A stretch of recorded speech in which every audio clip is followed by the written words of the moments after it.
Good morning my dear friends. Popi Ladwad की तरफ से आप सभी साथियों का माडूसन एकेडमी में स्वागत है।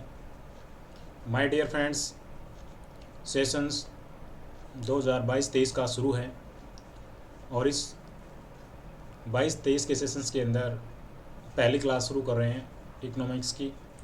तो पहला लेसन है हमारा इकोनॉमिक्स क्या है। इकोनॉमिक्स क्या को डिस्कस करेंगे, उसके बाद में डेफिनेशंस ऑफ इकोनॉमिक्स भी करेंगे और माइक्रो इकोनॉमिक्स क्या है, मैक्रो इकोनॉमिक्स क्या है, ये भी डिस्कस करेंगे। ठीक है, और इसकी सेंटर प्रॉब्लम क्या है वो भी डिस्कस करेंगे और सॉल्यूशंस ऑफ द प्रॉब्लम वो भी डिस्कस करेंगे।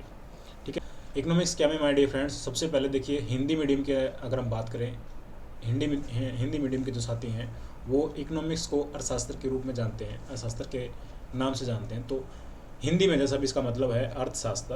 अर्थशास्त्र क्या होता है? दो शब्दों से मिलकर के बना होता है।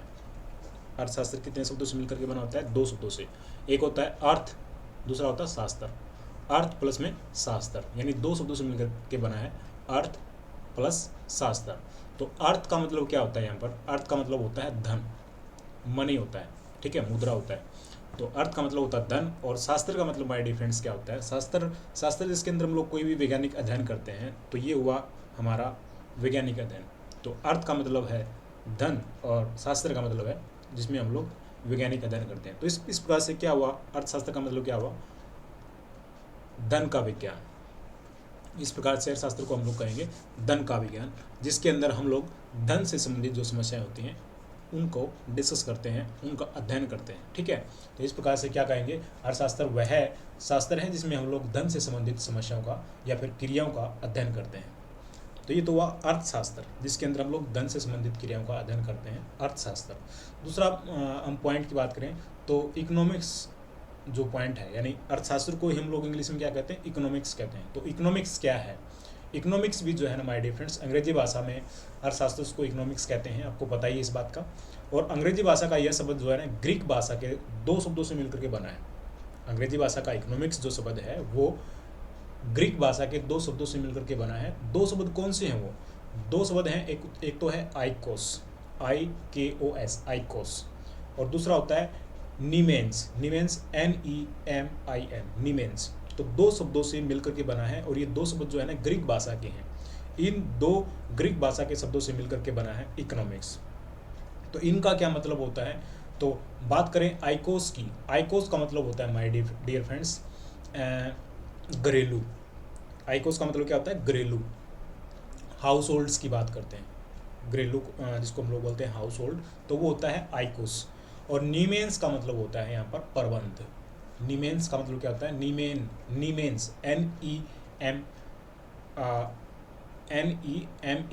नीमेंस का मतलब होता है यहाँ पर प्रबंध। तो इस प्रकार से हम लोग दोनों का अगर अनुवाद की बात करें तो क्या होता है? गृहस्थ प्रबंध। तो ये हुआ हमारा आइकोस प्लस में नीमेंस का मतलब क्या होता है? गृहस्थ प्रबंध। तो गृहस्थ प्रबंध क्या होता है? गृहस्थ प्रबंध जैसा भी आपको पता ही, नाम से ही पता चलता है, इन वर्ड से ही पता चलता है गृहस्थ प्रबंध। प्रत्येक गृहस्थ जो होता है, गृहस्थ या फिर गृहिणी की बात करें, उनकी जो आवश्यकताएं होती हैं, उनकी जो ज़रूरतें होती हैं वो क्या होती हैं? अनलिमिटेड होती हैं। ठीक है, यानी कि ज़रूरतें जो होती हैं या फिर आवश्यकताएं होती हैं वो क्या होती हैं? असीमित होती हैं, असीमित। परंतु उनको संतुष्ट करने के लिए जो हमारे पास में संसाधन होते हैं, जो रिसोर्सेस होते हैं, वो क्या होते हैं? सीमित होते हैं। रिसोर्सेस में क्या होता है? जैसे कि रोटी है, कपड़ा है, मकान है, या फिर मतलब भाई तेल पानी है। ठीक है, वो सारे जो रिसोर्सेस हैं जिससे हमारी दिनचर्या चलती है वो क्या होते हैं? कम होते हैं। और ज़रूरतें जो होती हैं, नीड्स होती हैं, वो क्या होती हैं? अनलिमिटेड होती हैं, असीमित होती हैं। तो यहाँ पर क्या होता है? प्रत्येक ग्रस्त की जो आवश्यकताएं होती हैं वो क्या होती हैं? असीमित होती हैं। और उनको संतुष्ट करने वाले जो संसाधन होते हैं, जो रिसोर्सेस होते हैं, वो क्या होते हैं? सीमित होते हैं। और इन सीमित साधनों को हम क्या कहते हैं? यहाँ पर धन कहते हैं, धन। और प्रत्येक ग्रस्त जो है था अपने धन को इस प्रकार से प्रयोग करता है कि वह अपनी अधिक से अधिक आवश्यकताओं को पूरा कर सके। और इस उद्देश्य की प्राप्ति के लिए हम लोग क्या करते हैं? अर्थशास्त्र का अध्ययन करते हैं। समझने वाली बात क्या है? हर एक जो गृहस्थ होता है उसकी आवश्यकताएं क्या होती हैं? अनलिमिटेड होती हैं, रिसोर्सेस कम होते हैं। और हर एक गृहस्थ क्या चाहता है कि वह जो है ना कम से कम संसाधन लगा करके, ज़्यादा से ज़्यादा जो है ना उपयोगिता प्राप्त कर सके, ज़्यादा से ज़्यादा जो है ना यूटिलिटी प्राप्त कर सके। ठीक है। तो इस बात का अध्ययन जो हम लोग करते हैं वो करते हैं अर्थशास्त्र के अंदर, ठीक है। इन बातों का अध्ययन करने के लिए हमें किसकी जरूरत पड़ती है? अर्थशास्त्र की जरूरत पड़ती है। इस प्रकार से हम ये कहेंगे अर्थशास्त्र वह सामाजिक विज्ञान होता है जिसका संबंध समाज द्वारा वस्तुओं और सेवाओं के उत्पादन के लिए दुर्लभ, जो कि बहुत ही कम होते हैं, ठीक है, और अल्टरनेटिव तरीके से प्रयोग किए जाने वाले संसाधनों को प्रयोग के बारे में अपने को बताता है। तो ये होता है हमारा अर्थशास्त्र। अर्थशास्त्र क्या होता है? एक विकासशील शास्त्र है, विकासशील शास्त्र है। ये कोई मतलब स्थिर नहीं है, एक जगह पर टिका हुआ नहीं है। अर्थशास्त्र विकासशील शास्त्र है और समय समय पर जो है ना अर्थशास्त्रियों ने अर्थशास्त्र की जो है ना अलग अलग परिभाषा भी दी हैं, ठीक है। इनकी कुछ परिभाषाएं जो हैं, जो मेन हैं, उनको हम लोग डिस्कस कर लेते हैं। तो चलिए सबसे पहले करते हैं। सबसे पहले अगर बात करें तो father of economics Adam Smith, Adam Smith जो है वो फादर ऑफ इकोनॉमिक्स है, ठीक है। यानी हम लोग एडम स्मिथ को क्या कहते हैं? फादर ऑफ इकोनॉमिक्स कहते हैं। उन्होंने अपनी एक पुस्तक लिखी थी और पुस्तक का नाम था an inquiry into the natures and causes of wealth of nations. तो एडम स्मिथ यहाँ पर क्या है? फादर ऑफ इकोनॉमिक्स हैं। उनकी जो पहली पुस्तक लिखी गई थी और कौन सी पुस्तक लिखी थी, उसका क्या नाम है? तो उसका नाम है an inquiry into the natures and causes of wealth of nations. तो ये पुस्तक है, उसके अंदर उन्होंने डेफिनेशंस दी। डेफिनेशंस किससे संबंधित दी? धन से संबंधित दी। जैसा भी हमने अर्थशास्त्र के अंदर पढ़ा है कि अर्थशास्त्र वह शास्त्र होता है जिसके अंदर हम लोग धन संबंधी क्रियाओं का अध्ययन करते हैं। तो एडम स्मिथ ने सबसे पहले धन संबंधी परिभाषा दी, ठीक है, धन संबंधी परिभाषा दी। इस परिभाषा के अंदर उन्होंने क्या बोला? परिभाषा में एडम स्मिथ ने यह बताया कि अर्थशास्त्र से हमें यह पता चलता है कि धन क्या है, धन की मात्रा को कैसे बढ़ाया जा सकता है, और आर्थिक विकास के लिए धन की बचत और निवेश यानी सेविंग और इन्वेस्टमेंट जो है वो कौन कौन से तत्वों पर निर्भर करते हैं। अगर हम लोग अपना आर्थिक विकास करना चाहते हैं, ठीक है, इकोनॉमिक ग्रोथ करना चाहते हैं, तो जो हमारी सेविंग है और जो इन्वेस्टमेंट है, वो सेविंग और इन्वेस्टमेंट जो है किन किन तत्वों पर निर्भर करता है, वो जो है अपनी डेफिनेशन में उन्होंने बताया, ठीक है, एडम स्मिथ ने। यानी टोटल जो है बात करें तो एडम स्मिथ ने, जो फादर ऑफ इकोनॉमिक्स ने, सबसे पहले जो अपनी डेफिनेशन दी है उसके अंदर धन से संबंधित बात की है, ठीक है। धन को कैसे बढ़ाया जा सकता है, धन क्या है, ठीक है, आर्थिक विकास के लिए सेविंग और इन्वेस्टमेंट जो है किन तत्वों पर निर्भर करती है, वो बातें इसने डिस्कस की है एडम स्मिथ ने, ठीक है। इसी कारण से जो है काफ़ी जो आलोचक हैं उन्होंने इसकी आलोचना भी की है। जैसे हमने देखा है राजनीतिक क्षेत्र के अंदर क्या होता है, हर एक विपरीत पार्टी होती है, मतलब हर राजनीतिक जो होती है, सत्ता में होती है, उसकी एक विपरीत पार्टी होती है और वो उसकी जो है ना क्रिटिसाइज करती रहती है, ठीक है। इसी प्रकार से जो है ना इकोनॉमिक्स के अंदर भी क्या होता है, आलोचक होते हैं और वो जो है हमारे जो कॉन्सेप्ट दिए जाते हैं शास्त्रियों के द्वारा उनकी जो है क्रिटिसाइज करते रहते हैं, आलोचना करते रहते हैं, और उन्हीं आलोचकों की बदौलत जो है ना हम जो है अर्थशास्त्र के अंदर ग्रोथ करते रहते हैं। क्योंकि जो कमियां मिलती हैं वो कमियों को बताता कौन है? वो आलोचक ही बताता है ना, क्रिटिसाइज बताता है ना, विपरीत पार्टी वाला बताता है। तो वो आलोचक जो हैं यहाँ पर कौन कौन रहे हैं और उनका क्या कहना है? वो कहते हैं कि एडम स्मिथ ने जो है ना अर्थशास्त्र को मनुष्य के कल्याण के लिए, कल्याण के स्थान पर, यानी क्या कहा है उन्होंने बताया है, जो आलोचक हैं उन्होंने कहा है कि एडम स्मिथ ने अर्थशास्त्र को मनुष्य के कल्याण के स्थान पर धन को ज़्यादा महत्व दे दिया है, ठीक है। यानी मनुष्य को महत्व नहीं दिया, धन को ज़्यादा महत्व दे दिया है, ठीक है। जबकि धन क्या है? मनुष्य का मात्र एक साधन है, मतलब अपनी आवश्यकताओं को पूरा करने के लिए धन मात्र क्या होता है? एक साधन है। लेकिन एडम स्मिथ ने किसके ऊपर ज़्यादा फोकस किया है? धन के ऊपर फोकस किया है। लेकिन हकीकत क्या है? धन तो मात्र क्या है कि एक साधन है, एक रिसोर्सेस है, तो इसके ऊपर इतना ज़्यादा इंपॉर्टेंस नहीं देना चाहिए।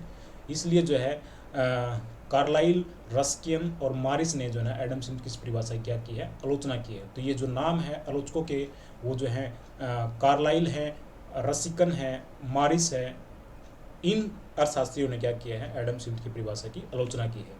तो ये आलोचक जो हैं लगातार चलते रहते हैं। उसके बाद में जो है इम्प्रूवमेंट कुछ हुआ अर्थशास्त्र के अंदर, अर्थशास्त्र की परिभाषा के अंदर इम्प्रूवमेंट हुआ। तो जो धन संबंधी परिभाषा थी वो धन से हट करके आ गई भौतिक कल्याण संबंधी, यानी भौतिक कल्याण संबंधी परिभाषा दे दी नेक्स्ट में।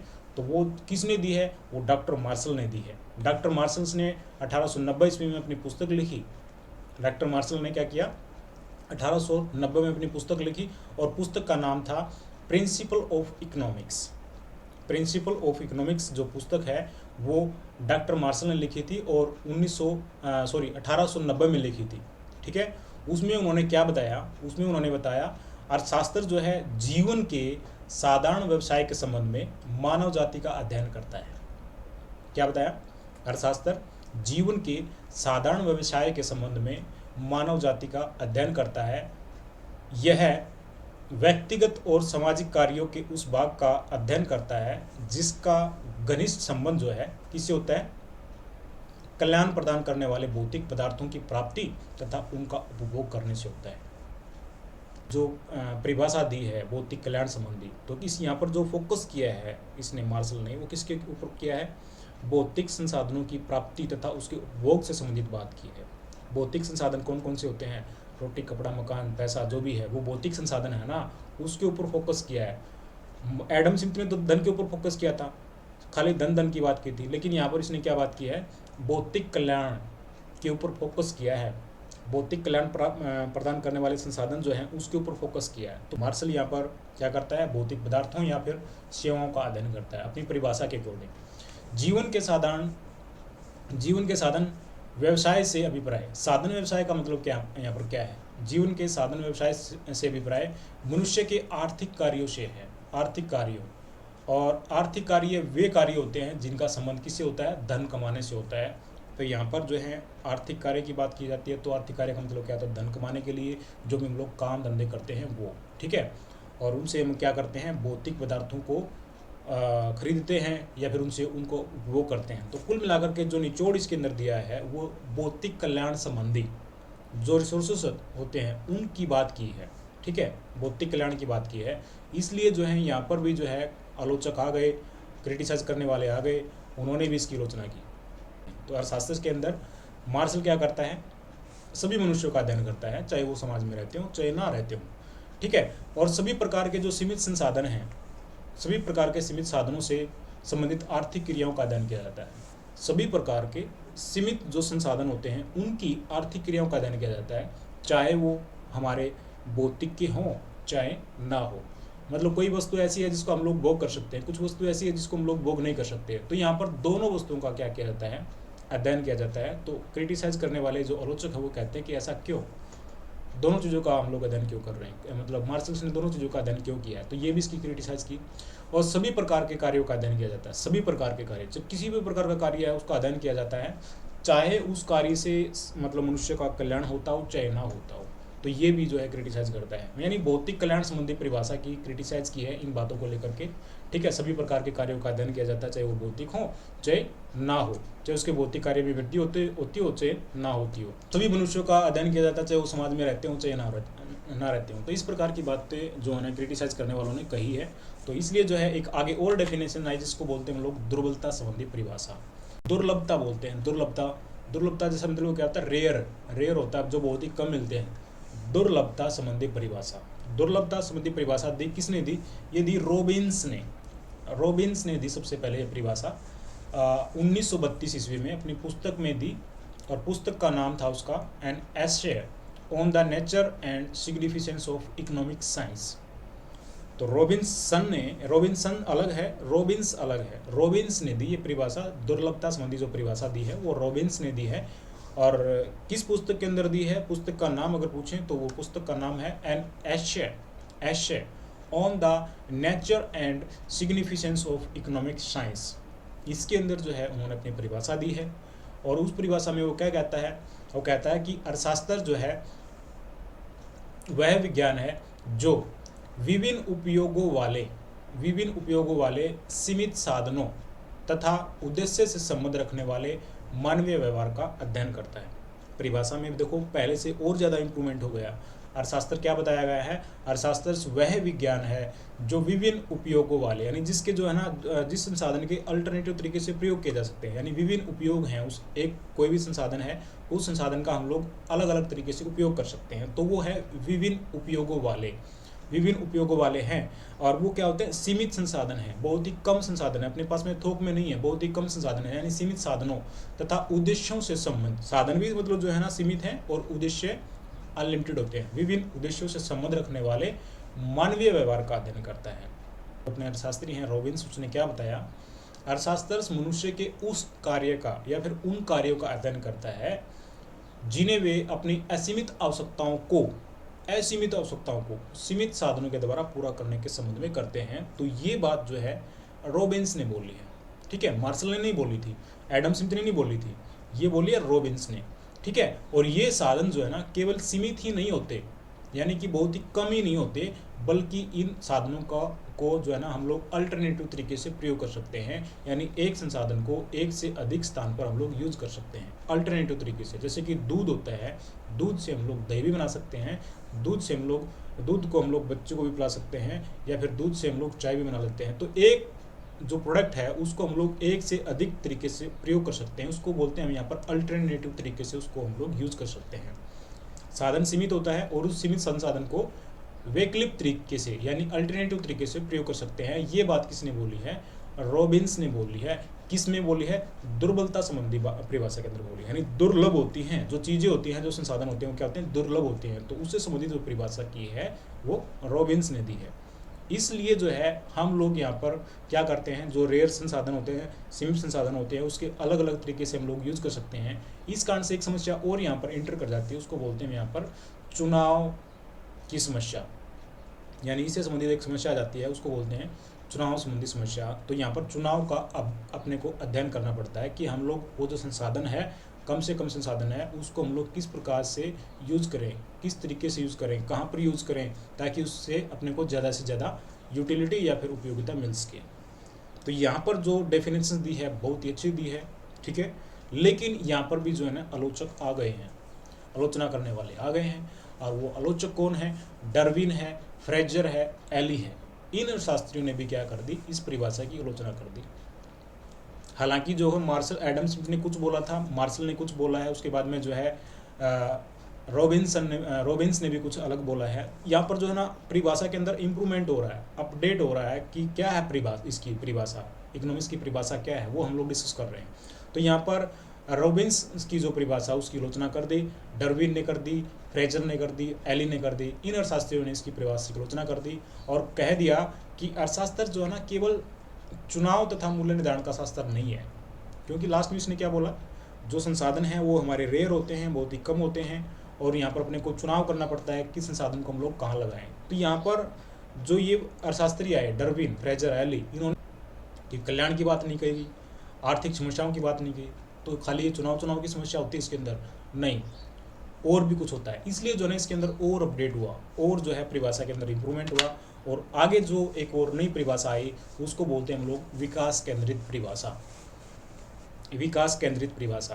तो जो आधुनिक अर्थशास्त्री हैं, जो मॉडर्न है हमारे, उन अर्थशास्त्रियों ने क्या कहा, जो मतलब नोबेल पुरस्कार विजेता हैं, तो प्रोफेसर सैमुअलसन, पीटरसन, फर्गुसन और मार्डसन अकेडमी के अकॉर्डिंग जो है अर्थशास्त्र वह शास्त्र होता है जिसमें मनुष्य के उन कार्यों का अध्ययन किया जाता है जो अधिकतम संतुष्टि प्राप्त करने के लिए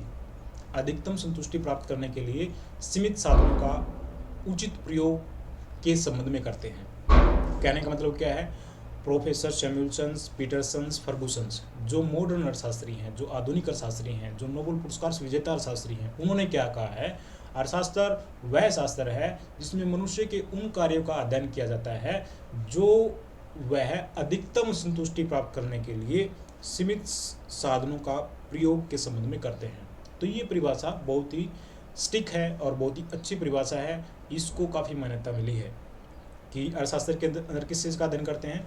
मनुष्य के अधिकतम कल्याण के लिए सीमित संसाधनों का किस प्रकार से प्रयोग करें ताकि उसको जो है ना अधिक से अधिक संतुष्टि मिले। तो इस बात के बारे में जो है ना कहा गया है, और यही जो है ना परिभाषा है, ठीक है। अर्थशास्त्र वह शास्त्र है जिसमें मनुष्य के उस कार्यों का अध्ययन किया जाता है, मनुष्य के उन कार्यों का अध्ययन किया जाता है जो वह अधिकतम संतुष्टि प्राप्त करने के लिए सीमित साधनों का प्रयोग के संबंध में करते हैं। तो ये इसकी परिभाषा है। और ये जो है, जैसे कि हमने पहले परिभाषा पढ़ी है, मार्शल की परिभाषा पढ़ी है, रॉबिन्स की परिभाषा पढ़ी है। मार्शल और रॉबिन्स की जो परिभाषा है, दोनों का ये मिला जुला रूप होता है, ठीक है। तो उनके अनुसार अर्थशास्त्र का संबंध जो है सीमित साधनों के कुशलतम बंटवारे तथा उपयोग से है। किसके अनुसार?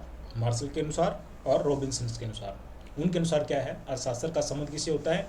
सीमित साधनों के कुशलतम यानी ठीक तरीके से बंटवारे और उपयोग के संबंध में था ना। उनके फलस्वरूप जो ना आर्थिक विकास की दर को तेज किया जा सकता है तथा सामाजिक कल्याण में वृद्धि की जा सकती है। ठीक है, किसके अनुसार? मार्शल के अनुसार और रॉबिन्सन के अनुसार। लेकिन जो प्रोफेसर सैमुअल्सन ने, पीटरसन ने और फर्गुसन ने जो दी है वो एकदम से उससे भी ऊपर है परिभाषा। तो यहाँ पर जो है हमने बात की है एडम स्मिथ की जो परिभाषा थी वो किससे संबंधित थी? धन से संबंधित परिभाषा थी।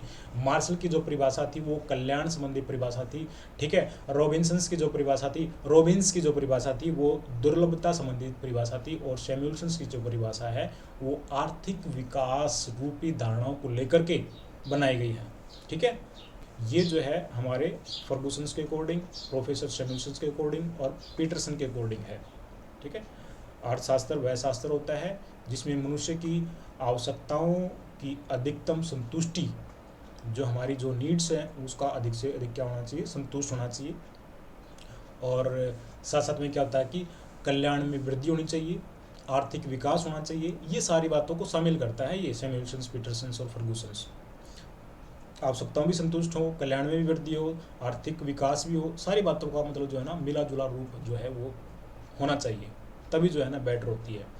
और जो सीमित संसाधन होते हैं, जो रिसोर्सेज जो मैंने बात की थी कि बहुत ही कम संसाधन होते हैं, उनका जो है ना उत्तम उपयोग होना चाहिए।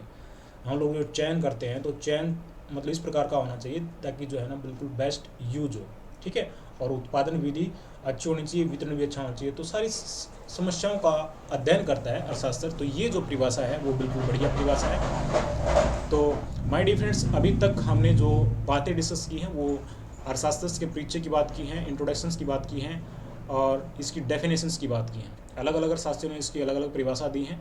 और जो लास्ट में जो परिभाषा है आधुनिक अर्थशास्त्रियों के अकॉर्डिंग वो है हमारा फर्गुसन, पीटरसन और सैमुअल्सन। उनके अनुसार अर्थशास्त्र वह शास्त्र होता है जिसमें मनुष्य के उन कार्यों का अध्ययन किया जाता है जिसमें वह अधिकतम संतुष्टि प्राप्त करने के लिए सीमित साधनों के उचित प्रयोग के संबंध में करता है, ठीक है। तो ये परिभाषा थी और परिभाषा के बाद में हम लोग टॉपिक लेंगे नेक्स्ट। अभी तक माय डियर फ्रेंड्स चैनल को आपने सब्सक्राइब नहीं किया है, बेल आइकन को क्लिक नहीं किया है, दोस्तों को शेयर नहीं किया है तो तुरंत करें, क्योंकि हम लोग यहाँ पर रेगुलर जो है क्लासेस आपसे डिस्कस करेंगे। Thank you for watching.